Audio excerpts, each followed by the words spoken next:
Taiwan വൻതോതിൽ ആയുധം വിൽക്കാനുള്ള അമേരിക്കയുടെ തീരുമാനത്തെ ഇപ്പോൾ ഉപരോധമെന്ന ആയുധം കൊണ്ട് നേരിടാനൊരുങ്ങുകയാണ് ചൈന. ഇതിന്റെ ഭാഗമായി ഒട്ടേറെ US പ്രതിരോധ കമ്പനികൾക്കുമേൽ ചൈന ഉപരോധം പ്രഖ്യാപിച്ചു. തായ്വാനിലേക്ക് ആയുധമെത്തിക്കുന്ന 20 അമേരിക്കൻ കമ്പനികൾക്കാണ് ഉപരോധം ഏർപ്പെടുത്തുന്നതെന്ന് ചൈനീസ് വിദേശകാര്യ മന്ത്രാലയം അറിയിച്ചു. ഒപ്പം 10 മുതിർന്ന എക്സിക്യൂട്ടീവുകൾക്കും ഉപരോധം ബാധകമാണ്. ഉപരോധം ഉടൻ പ്രാബല്യത്തിൽ വരും. തായ്വാനുമായി ബന്ധപ്പെട്ട വിഷയങ്ങളിൽ പ്രകോപനം സൃഷ്ടിക്കാൻ ശ്രമിക്കുന്ന ഏതൊരാൾക്കും ഉറച്ച മറുപടി ചൈനയുടെ ഭാഗത്തു നിന്നും ഉണ്ടാവും. തായ്വാന് ആയുധങ്ങൾ വിൽക്കുന്ന കമ്പനികൾക്കും വ്യക്തികൾക്കും ആ തെറ്റിനുള്ള വില നൽകേണ്ടി വരുമെന്നും ചൈനീസ് വിദേശകാര്യ മന്ത്രാലയ വക്താവ് അറിയിച്ചു. കഴിഞ്ഞ ആഴ്ചയാണ് തായ്വാന് അത്യാധുനിക ആയുധങ്ങൾ വിൽക്കാൻ അമേരിക്ക തീരുമാനിക്കുന്നത്. ചൈനയുടെ എതിർപ്പ് അവഗണിച്ച് മധ്യദൂര മിസൈലുകൾ, ചാവേ ഡ്രോണുകൾ എന്നിവയുൾപ്പെടെ $1000 കോടി ആയുധം തായ്വാന് നൽകാൻ US തീരുമാനിച്ചു.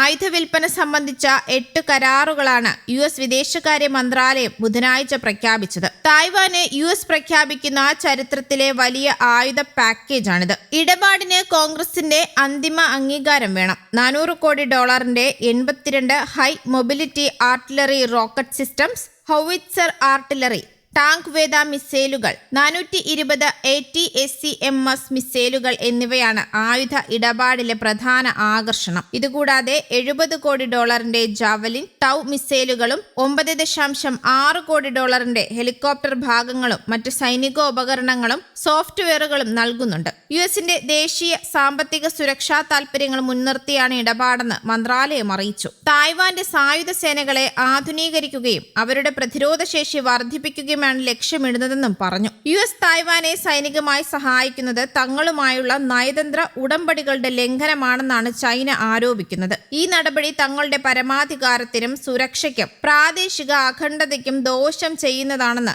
ചൈനീസ് വിദേശകാര്യ മന്ത്രാലയം ആരോപിച്ചു. കാലങ്ങളായി ചൈന അവകാശവാദം ഉന്നയിക്കുന്ന സ്വയംഭരണ പ്രദേശമാണ് തായ്വാൻ. ഏക ചൈന നയം അംഗീകരിക്കുന്ന ഒരു രാജ്യവും ഒരേ സമയം ചൈനയുമായും തായ്വാനുമായും നയതന്ത്ര ബന്ധം പുലർത്തരുതെന്നാണ് ചൈനയുടെ നിലപാട്.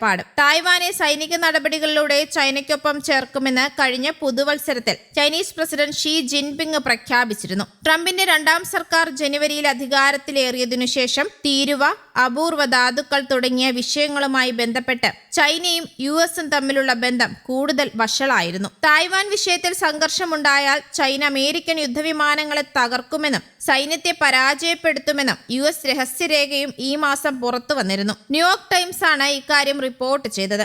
US ചെലവേറിയതും ദുർബലവുമായ ആയുധങ്ങളെ ആശ്രയിക്കുമ്പോൾ എതിരാളികൾ വില കുറഞ്ഞതും സാങ്കേതികമായി കൂടുതൽ മികച്ചതുമായ ആയുധങ്ങൾ വികസിപ്പിക്കുകയാണെന്നും റിപ്പോർട്ടിൽ പറയുന്നുണ്ട്. തായ്വാൻ വിഷയത്തിൽ ഇടപെടാനുള്ള എല്ലാ വിദേശ ശ്രമങ്ങളെയും തകർക്കുമെന്നാണ് ചൈന മുന്നറിയിപ്പ് നൽകിയത്. ഇതിന് പിന്നാലെയാണ് ഈ റിപ്പോർട്ടും പുറത്തു വന്നത്. തായ്വാൻ അടുത്തുള്ള ദ്വീപിൽ ജപ്പാൻ മിസൈലുകൾ സ്ഥാപിച്ചതിനെതിരെ ചൈന മുന്നറിയിപ്പ് നൽകിയിരുന്നു. US യുദ്ധവിമാനങ്ങളും യുദ്ധക്കപ്പലുകളും ഉപഗ്രഹങ്ങളും തകർക്കാനുള്ള ചൈനയുടെ കഴിവിനെക്കുറിച്ച് റിപ്പോർട്ടിൽ വിശദീകരിക്കുന്നുണ്ട്. US സൈന്യത്തിന്റെ വിതരണ ശൃംഖലയിലെ ദൗർബല്യങ്ങളും റിപ്പോർട്ടിലുണ്ട്. 2021 ജോ ബൈഡൻ ഭരണകാലത്ത് ഒരു ദേശീയ സുരക്ഷാ ഉദ്യോഗസ്ഥന് ഈ രഹസ്യരേഖ ലഭിച്ചപ്പോൾ അദ്ദേഹം പകച്ചുപോയെന്നാണ് ന്യൂയോർക്ക് ടൈംസിന്റെ റിപ്പോർട്ടിലുള്ളത്. USന്റെ ഓരോ തന്ത്രത്തിനും ചൈനയുടെ പക്കൽ ബദലുകൾ ഉണ്ടായിരുന്നു. ഒരു മഹാശക്തിയുമായി യുദ്ധം ചെയ്ത് വിജയിക്കാനുള്ള USന്റെ ശക്തിയിൽ കുറവുണ്ടായതായും രേഖയിൽ പറയുന്നുണ്ട്. News desk, Kerala Kaumudi.